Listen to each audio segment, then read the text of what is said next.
publik itu menganggap bahwa DPR itu ternyata bagi-bagi duit itu kalau kampanye gitu kan. Biar Money dipilih. politics, Money politics. Belum ada satupun naskah akademik yang disodorkan oleh pemerintah ke DPR. Juga ini kalau disahkan yang paling takut DPR gitu loh. Iya, iya. Kan nggak begitu gitu loh. Kita yang meluruskan proporsional lah. Kemarin kan ada isu didukung oleh penegak hukum yang punya integritas. Kalau enggak Pak, itu menjadi lahan baru. Ya.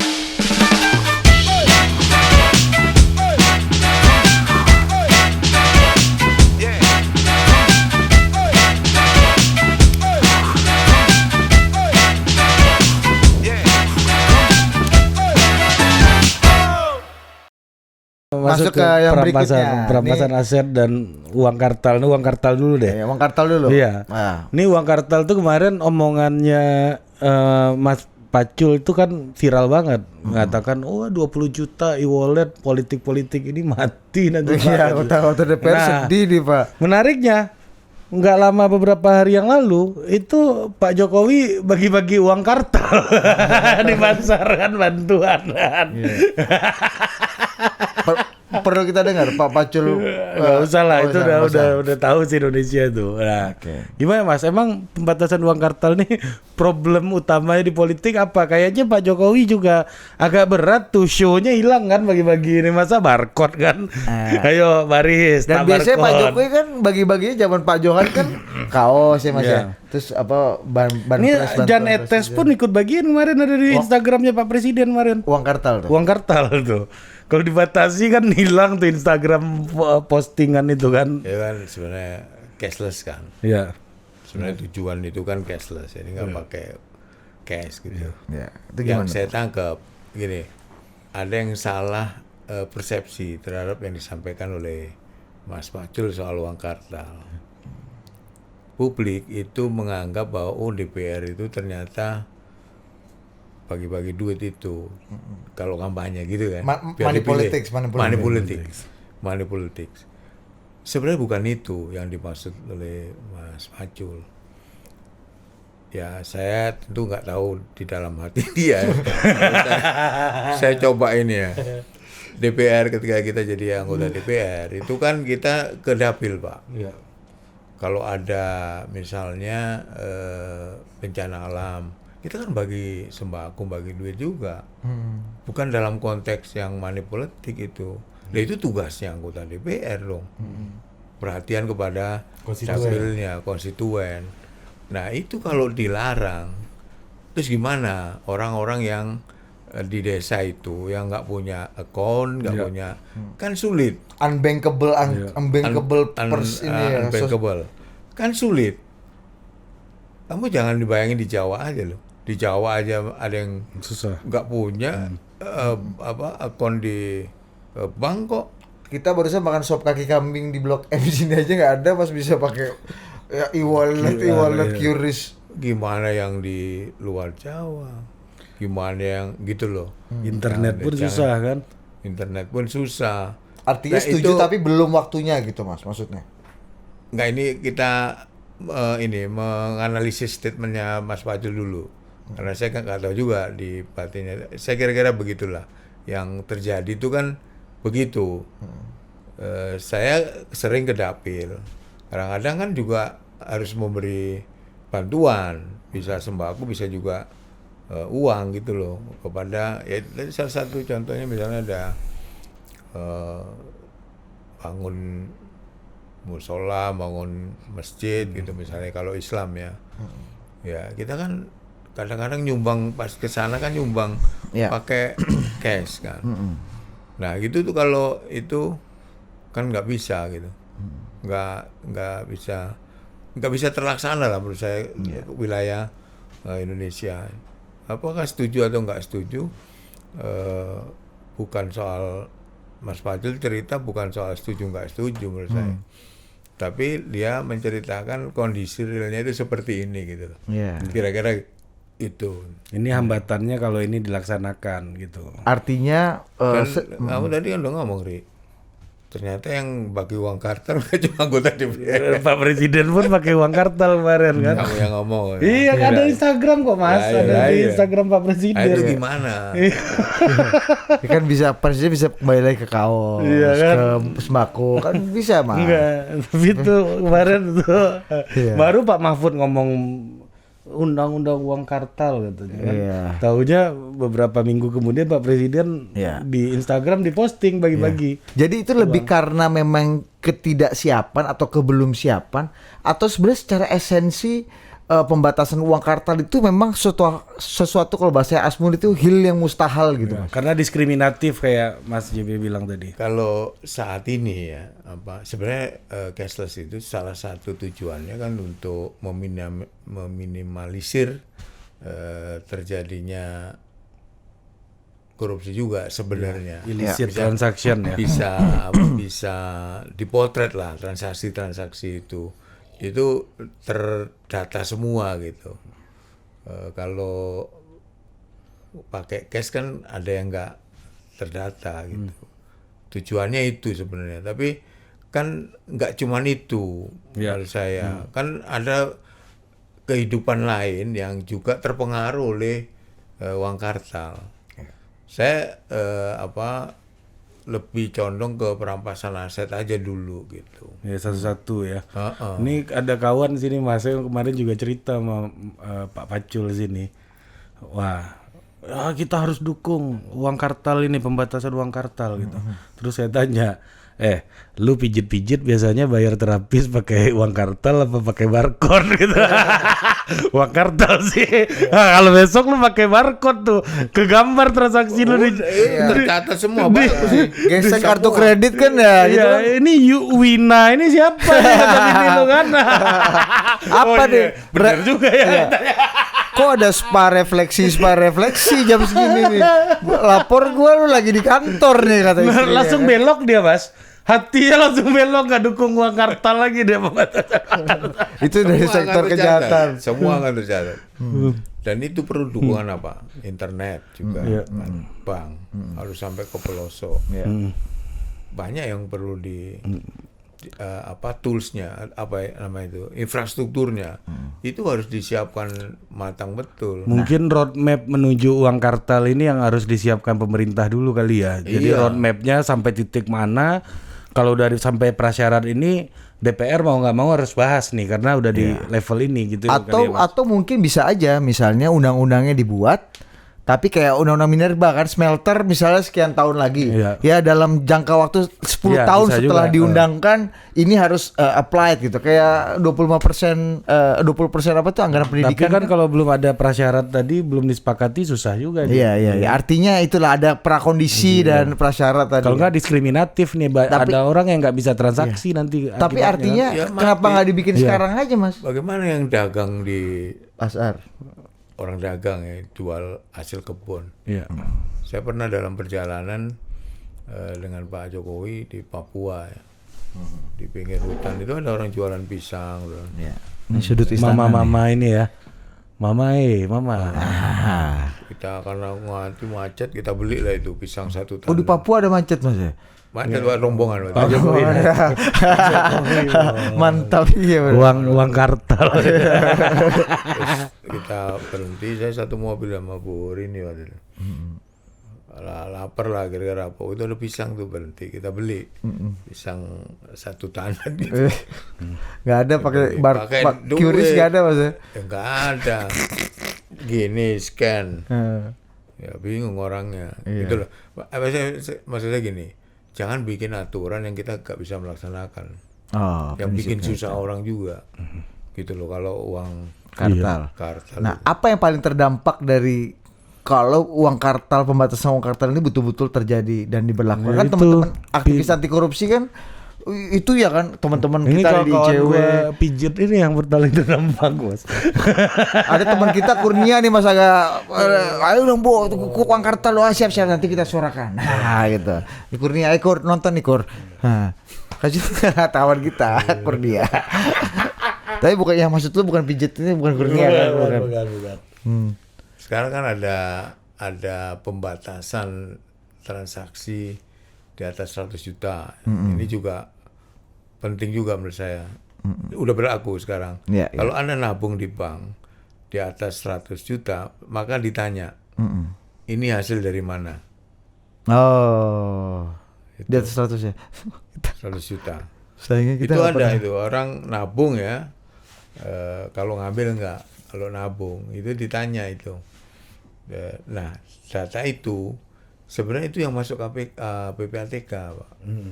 Mencurigakan itu Mas, yang dianggap. Bukan belum mencurigakan. Oh, Data orang nabung di atas 100 juta itu oleh bank itu misalnya gini, kamu biasanya nabung berapa? 20 juta misalnya. 20 juta setiap tahun apa Jadi setiap 2 dekade tiba-tiba Uang kartal maksudnya. enggak tiba-tiba enggak ini ada hubungannya. Iya, misalnya, Sekarang yang sebenarnya sekarang 20 juta juga, setahun misalnya, 20 juta setahun gitu misalnya. ini orang ini biasa nabung jangan setahun lah, misalnya tiap minggu 20 juta, kok tiba-tiba dia nabung 1 M. Ya, 1 M.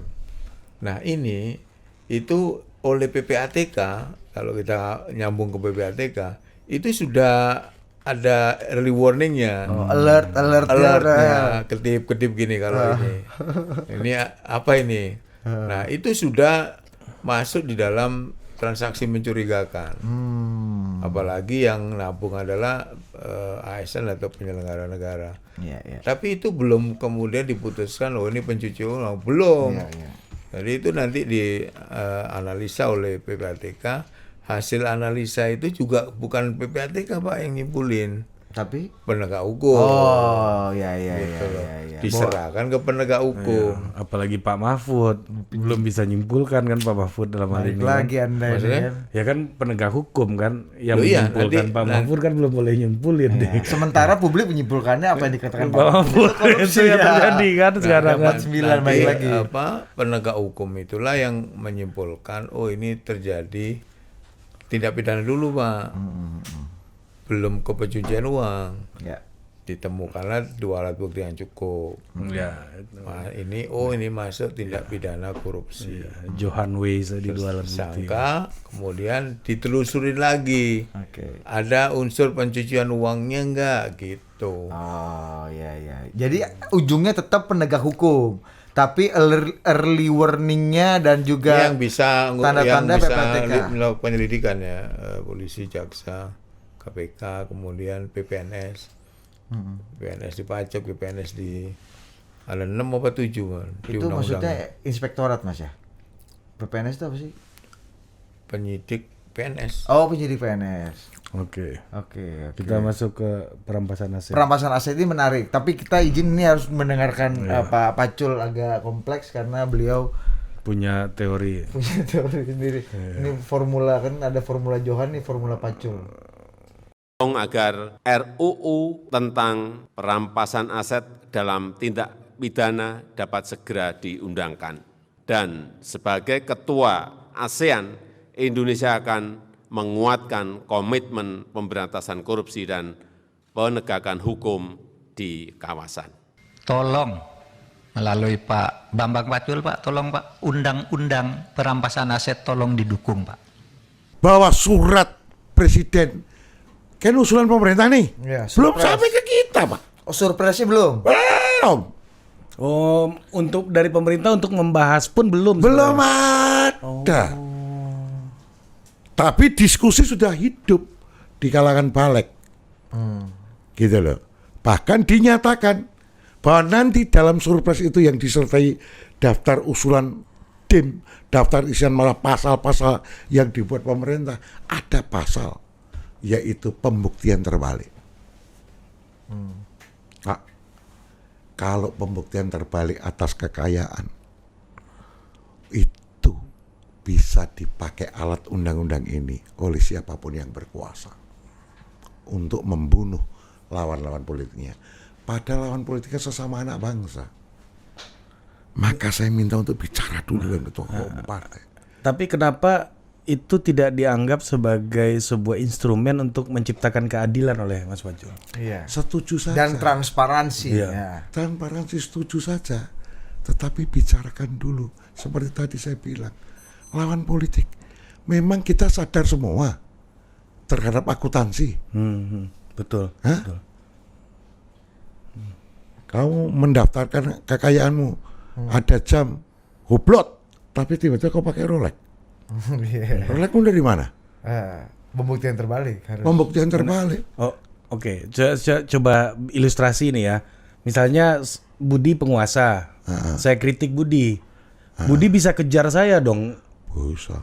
dengan alat itu. berarti Sangat gitu. bisa.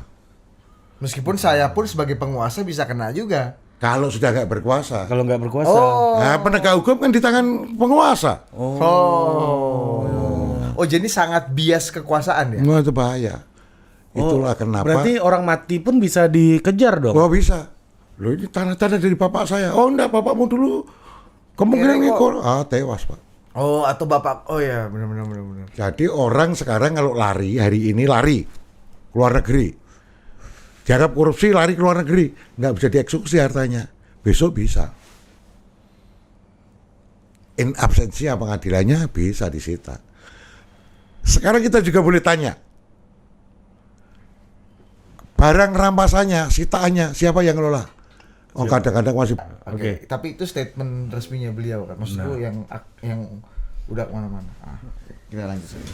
Nah, Pak Johan.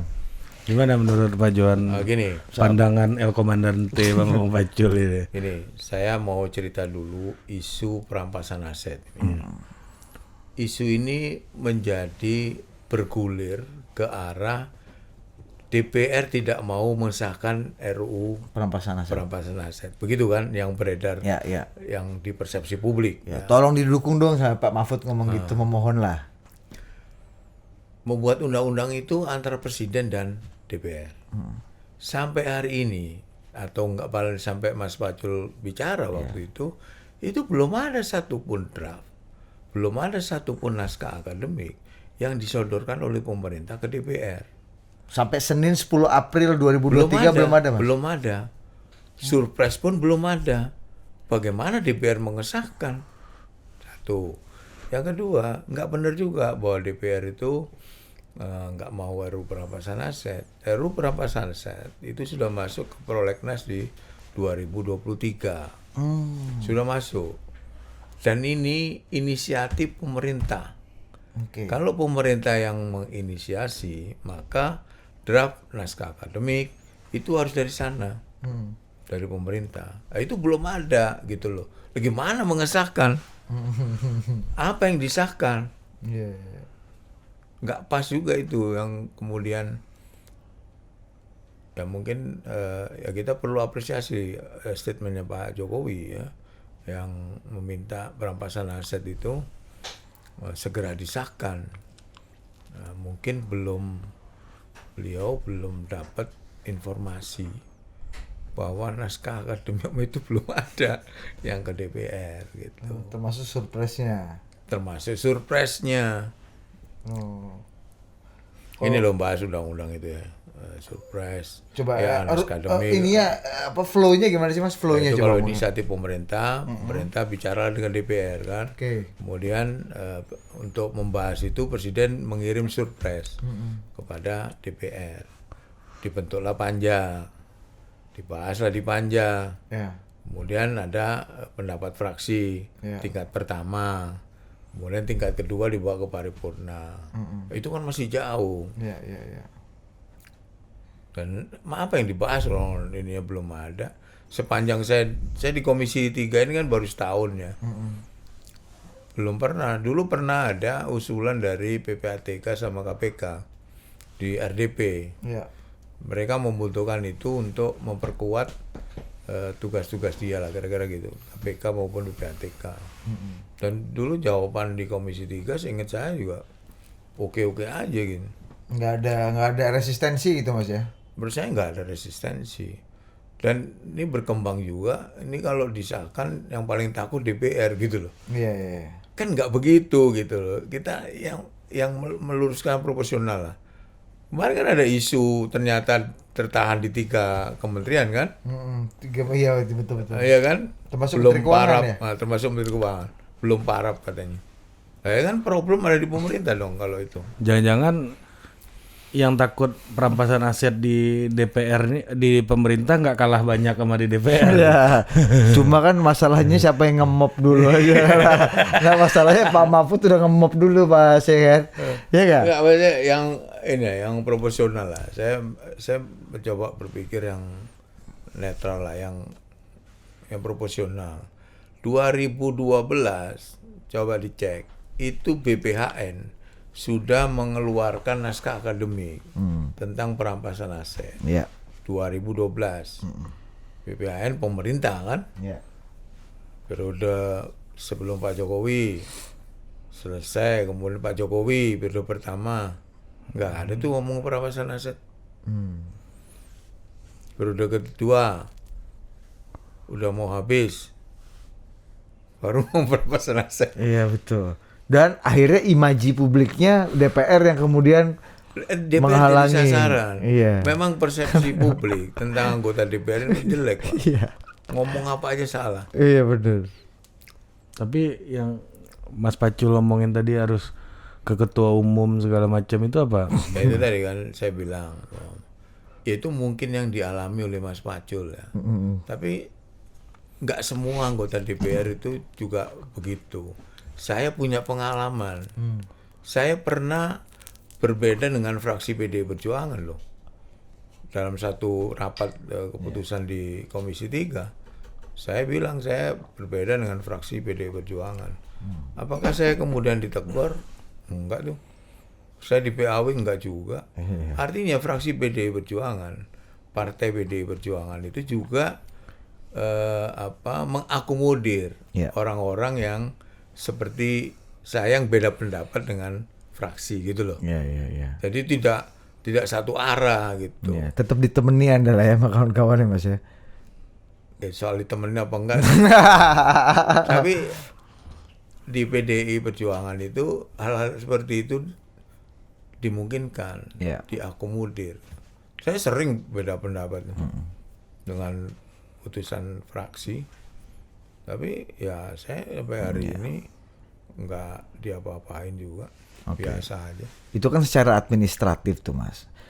Kalau kita tadi bahas uang kartal kan, ya niatnya bagus lah, terrecord, semua terekam, semua aktivitas transaksinya. Tapi kan infrastrukturnya masih jauh dari kata siap. Kalau kata Mas Johan, jangan sampai kita bikin sesuatu yang sudah pasti kita tidak bisa laksanakan. Nah kalau di perampasan aset ini problematikanya apa Mas? Selain tadi administrasi surat belum masuk apa enggak, gitu? Kalau soal kebutuhan bukan sekarang, dari kemarin itu kita butuh perampasan aset. Kenapa begitu? Karena selama ini sering kan kita lihat penegak hukum melakukan penyitaan, ya kan, baru bisa dialihkan menjadi milik negara setelah ada proses di pengadilan kan. Betul. Ada putusan inkrah. Perampasan aset itu membantu penegak hukum, terutama apa yang disebut dengan aset recovery ya. Mengembalikan aset ke negara itu gitu loh. Jadi apakah penting perampasan aset itu? Sebenarnya penting itu Mas, secara substansi. Sekarang kemarin malahan. Oh justru kalau uang kartal belum mungkin dilakukan, perampasan aset harusnya memungkinkan kemarin dari dulu gitu. Iya. Tapi jadi alat pemukul politik tadi itu gimana Mas? Pandangan itu? Ya sekali lagi itu pendapatnya Mas Bambang Pacul. Iya. Dia punya alasan mungkin dan juga punya pengalaman. Saya kan orang baru. Pengalaman belum ini ya. Punya pengalaman. Biasanya. Tapi soal kebutuhan itu penting, perampasan aset itu. Tapi ada tapinya juga. Itu juga harus ada didukung oleh penegak hukum yang punya integritas. Kalau enggak Pak, itu menjadi lahan baru. Ya. Alat pukulnya di situ Mas ya, sebagai alat pukulnya. Saya justru yang bahaya itu. Nah gimana tuh Bukan soal lawan politik atau lawan politik, tapi ini bisa digunakan juga kalau moral hazard masih terjadi di penegak hukum. Maka dia punya mainan baru. Iya. Undang-undang ini. Iya. Kita nggak ya Iya. pajak aja kan, Iya. lu mau bayar segini, Iya. lu store negara segini kan ada gitu kan. Iya. Pernah terjadi begitu kan. Iya. Apalagi ini. Lebih gila ini. Iya. Orang pajak Berarti merangkap konsultan ini ya. ada perspektif dengan pengalaman yang lain nih. Iya. Tadi Mas Pacul dengan pengalamannya. Sebagai ini ya game kekuasaan kan. Kalau Pak Johan menganggap bahwa udah tahu nih sebagai mantan penegak hukum. penegak hukum. Tapi saya setuju perampasan aset loh. Ya. Ini statementnya clear ya. Ya, clear saya. Setuju perampasan aset. Tapi juga harus ada didukung oleh moral hazard penegak hukumnya. Nah, dengan kondisi penegak hukum yang saat ini, Anda cukup merasa nggak perampasan aset itu sudah efektif, kompatibel dan efektif belum dengan kondisi kita? Bisa. Karena ini lebih utama kan membantu penegak hukum. Kan banyak penegak hukum yang Baik. Lebih banyak. Sekali lah yang baik, yang Lebih masih banyak. lurus. Ya. Meskipun selain itu ada penggaris yang lurus. Tapi banyak lah penegak hukum yang nah itu sangat membantu aset recovery tadi, harta-harta yang dimaling oleh koruptor gitu. Salah satunya oleh koruptor. Oh, iya. Menarik ya. Jadi perspektif baru bahwa justru malah yang mungkin mengabuse undang-undang ini adalah si penegak-penegak hukum ini kan. Penegak hukum itu Sebagai bisa alat terjadi. hengki-pengki itu Mas ya. Bisa terjadi. Nah modusnya gimana Mas? Mungkin bisa dikasih gambaran nggak Mas? Ya, Dia misalnya dari yang udah terjadi lah. Ya itu tadi kayak pajak kan. Ketahuan nih orang punya ini pajak harusnya store 100. Mau store aja 50 deh. Nanti jatah ente 20 gitu kan. Nah, yang gua 20 gitu misalnya. Apakah itu terjadi? Terjadi. Tapi kan nggak semua ya. Tapi itu kan terjadi. Apalagi kalau Berarti Perampasan aset gitu juga, Pak. Nah, ini bisa tadi kan Mas Bambang Pacul sebenarnya setengah pembuktian terbalik gitu. iya, setengah pembuktian terbalik. nah, ini siapa yang akan menjadi orkestratornya kalau undang-undang ini jadi, Mas? Loh, semua penegak hukum bisa menggunakan. Nanti kalau dari rampas ditaruh di mana barangnya? Ini soal barang rampasan tadi juga. Tadi kan saya bilang aset recovery tadi. Ya diserahkan ke negara lah. Negara ini kan banyak, Mas, nggak aktor tunggal nih negara. Kejaksaan Iya. negara, Iya kan? Dirjen Siapa yang Kekayaan bisa melakukan negara. itu? Ya penegak hukum loh. Tapi disebut penegak hukum lah. Ya, nanti dibicarakan di undang-undang itulah gitu ya. Penegak hukum pun nggak tunggal. Iya. Ada Kumham, Rumbasan, ada Kejaksaan, ada KPK. ada Iya, polisi, ada Dirjen Kalau Kekayaan. rubasan saya luruskan. Nah, ini agak Enggak, saya luruskan. ini. Rubasan itu tempat menyimpan. Ya.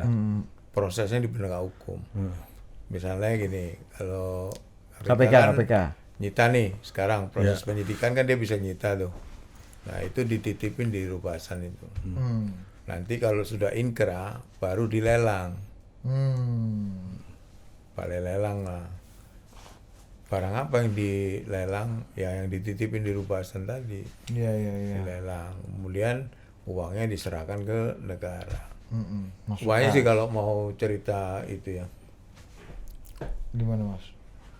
Ya itu soal rampasan itu kan banyak yang dirampas ya. Nah, itu kan Kemudian- cerita-cerita soal cerita miring soal barang rampasan kan juga banyak juga Mas yang Lo kan pernah dengar ada polisi pakai Iya. gitu kan? pakai mobil rampasan kan. Kan ada oknum, Iya, itu. oknum lah. Iya, apalagi ada sosmed Biar ini kan banyak lo- Mas. Gua aman juga oknum. Iya. Ya, jangan-jangan iya. Kayak orde baru. Iya. Ya lucu. Kalau oknum kok semua sih? Ya kejadian tadi kan kamu membenarkan sih. Oknum kok banyak, Mas. Ada gitu. Ada nggak? Ada. Iya, benar. Sekarang polisi pakai barang rampasan ada nggak? Ada. Ada. Intinya kata Pak Johan, setuju. Setuju. Kalau perlu dari dulu harusnya. Oh, iya, Tapi dari dulu. harus diperkuat dengan penegak hukum yang juga Iya. punya Integritas. integritas yang baik. Masalahnya Kepercayaan publik ke penegak hukum kan makin merosot juga agak- selama 10 tahun ini, Mas. Iya, agak sama nih, agak sama dengan tempat Anda bernaung Kalau- sekarang di iya. DPR. Ya, selama jangan 10 tahun dari 8 tahun. Iya, 8 tahun. Soalnya gue keluar KPK kan 2015. Iya, 8 tahun, sorry, maaf Mas. Tapi Anda sudah bisa menangkap pesan tersirat Dukungan ke publik top ya. tinggi. Loh, Iya, betul. nggak pernah kalah sama polisi jaksa, Pak. Iya. Iya. Ini Pernah kalah. sama presiden. Ada survei Antayuda apa siapa terakhir? KPK di bawah parpol, Bos. Tapi sekarang Iya, baru-baru ini. Coba. Padahal parpol lu paling jelek kan. Iya, ada kan. Nanti gua lihatin ada hasil surveinya. Ya, tapi itu bukan 10 tahun terakhir. Iya, 8 tahun. 8 ya. tahun ya Iya, spesial. sorry. Tapi kan gini, Mas. Sorry. Ya, tapi Kan kalau data, Pak, kita harus ngomong basisnya itu data. Iya. Apalagi kamu ditonton jutaan orang. toh ratusan juta loh. Ratusan juta. Salah terus kita diluruskan. Udahlah, bank itu swasta iya, udah pasti. Makanya gua mengutip John Budi SP. 2015 Dua alat bukti. itu dukungan kepada KPK itu tinggi sekali. Iya. Mas, 2014, 2013. terakhir waktu sama Cicak Buaya 2 itu juga ini maksudnya Oh, dukungan publik. Ugal-ugalan. Ya, lu kan tahu iya. juga kan. Gue di belakang Alex Slay sama Taufik Basari dulu ikut demo. Iya.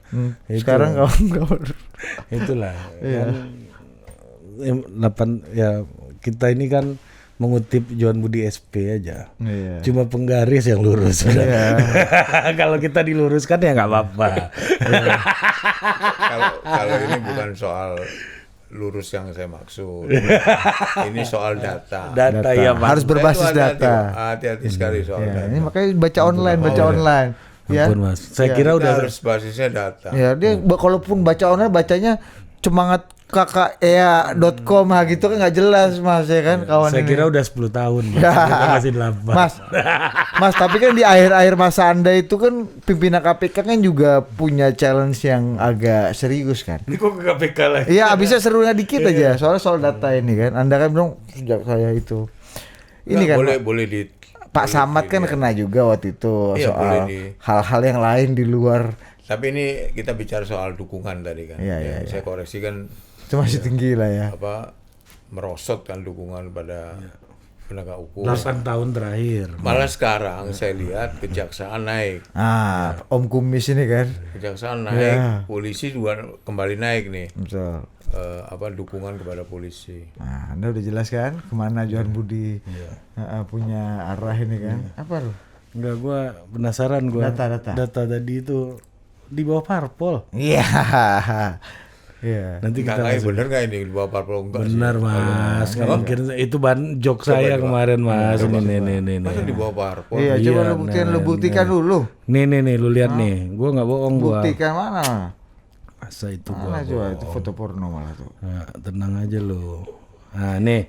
Langsung ketemu nih. Nah, poltreking Poltreking Indonesia, ya, Bang Antari. Tanggal 21 sampai 27 November 2022. Nah, ini Ya kan? Ini udah sambo belum nih?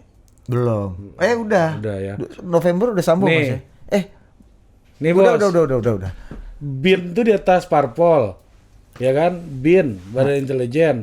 Parpol KPK. Nih. Beneran Mas tuh. Nanti Tuh. di insert. Bahan tertawaan saya kok masa salah Mas. Tuh. Saya nggak percaya awalnya. Ini belum Tapi ada- Setelah lihat, Iya, ini belum ada Karyoto sama Iya Endar. belum. Masih Bener itu. persoalan ini. Tuh. Nomor 1 apa? Nomor 1 TNI. Nah, itu nomor 2. TNI selalu Ini tuh ini urutan ya kan Iya maksudnya kan? urutan. Coba. Kedua lembaga presiden. Presiden, ya. Ketiga TNI Bawaslu. mau presiden di atas ya. Ya, ketiga Bawaslu. Keempat KPU. Iya. Sebelum ada verifikasi parpol ini, Mas. Ini saya kaget juga loh ini Ya, datanya. kelima kejaksaan, Kumis ini. Iya. Mantap. Terus? MA, Ya. MK, KY, mantap juga Miko Ginting nih bisa menjadi juru bicara KY kan. Iya, terus? MPR Pak Bamsud, BIN Pak BG, Iya. partai politik, KPK. Pas di bawah parpol. Tapi di sini Polri paling anjlok, Mas. Iya, itu masalah Sambo tuh. Survei itu waktu merespon Sambo kalau nggak salah. Tapi sekarang udah naik lagi. Bu. Udah naik lagi harusnya. Iya, iya. Tapi ini kan agak anomali, Mas. Iya, Di zaman KPK di Anda. bawah parpol. itu mengagetkan menurut saya. Yang pernah di KPK. Iya, minimal pernah ada survei yang kayak gini gitu. Walaupun nanti berubah lagi konstelasi ya, tapi pernah ada loh, Mas. Prediksimu gimana, Ri? Sekarang kalau di survei? Sekarang kayaknya di bawah. KPK. Saya nggak Iya. Menurutku KPK harus punya monumen-monumen baru lah, pembuktian yang agak serius Iya supaya kan, bisa Mas, ini kan nggak bohong gua kan. Nggak, mantap juga data lu nih. Udah punya 2 alat bukti gue lihat. Antayuda, surveinya Antayuda nih Poltreking Indonesia. Di bawah parpol ya. Periode 21 sampai 27 November 2022. Ya 6 bulan yang lalu lah gitu. Ya kan? Lucu ya. Mas? Semoga sekarang naik. Setelah Desember apa sekarang mudah-mudahannya? Sekarang. Oh, sekarang. Kalau ada survei, sekarang survei gitu naik lah jangan. Iya, cuma gue cari siapa tuh ada survei terbaru. Nomor berapa itu Bali? Apa? Nomor berapa? Apa? November 2022 Mas. Urutannya nomor berapa itu tadi? Yang parpol nomor berapa? Agak banyak 8, 9.